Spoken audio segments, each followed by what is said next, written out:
Morning, dear students. Today, let's start our new chapter, Dusk. The story is written by Saki. His real name is Hector Hugh Munro. Saki was his pen name. He is known for writing short stories with surprising or unexpected endings. Dusk is one of his successful short stories. Here it is given as a play. In the beginning of the chapter, two pictures are given. If you are an observant person, spot the difference between the pictures. Three scenes are there in this play. It's about Norman Godsby, who prided himself on being an observant. Let's read and find out whether he was right or not. Characters in this play: Norman Godsby, a well-to-do gentleman; Harry Crispin, Norman's friend; old man and young man. Setting: Hyde Park, London. Hyde Park is a Grade 1 listed major park in central London. So the setting of this play is Hyde Park, London. Page number 118, Scene 1. The time is about 6:30 in the evening. It is gradually getting darker. It is the time of sunset. We call this time as dusk. Opposite of dusk is dawn. Dawn means early morning. So the events of the story occur during the time of dusk. Sound of horse hoofs in the distance. Sound of horse hoofs in the distance slowly getting fainter. Here this shows people are going back to their homes after their works. A bench, Senator Norman Godsby, his friend Harry Crispin, and an old man sitting on the bench. A bench is there in the center of the sea. Three people are sitting on the bench: Norman Godsby, his friend Harry Crispin, and an old man. Now we got a clear picture of the scene through this description. While Godsby is well dressed, the old man has a beaten look. Godsby had a fresh look, but this old man had a beaten look. He is wearing an old, well-worn suit. Well-worn means much affected by use. His coat looked old. Since Godsby is an observant, he started observing the man.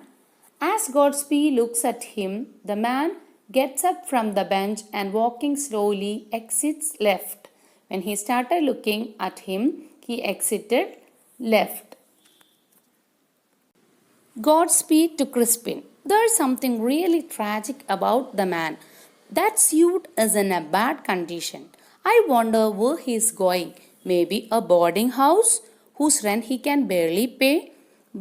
Boarding house is a private house where guests can pay to live and have meals. You cannot know what people are like just by looking at them. He makes some remarks about the man. He says we cannot know people are like just by a mere look. As they talk, a young man enters, sits down on the bench, mutters to himself. His actions are exaggerated, drawing attention to himself.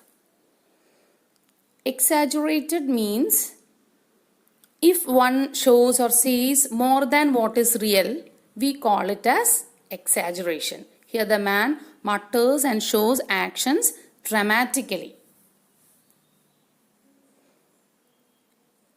Godsby, responding to the man's obvious need for attention. You don't seem in a very good temper. Actually, the man shows such actions to get noticed by others.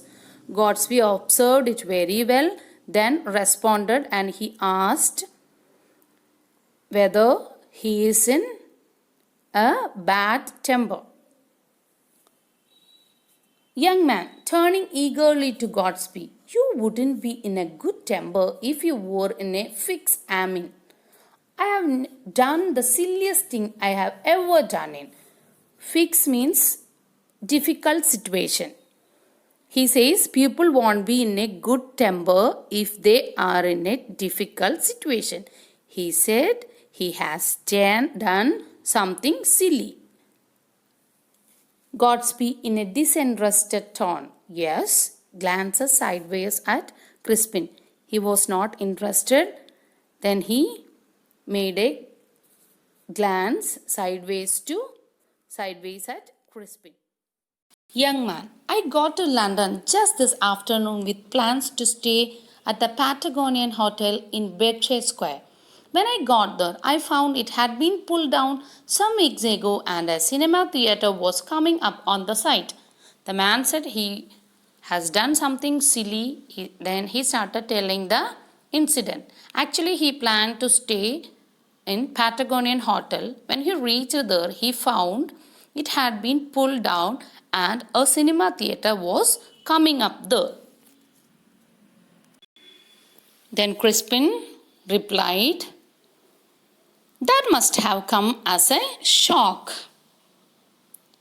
That might have come as a shock to this young man. So read up to here. We will continue the chapter tomorrow. I hope all of you understood up to here very well. Read again and again. We will continue it tomorrow. Thank you.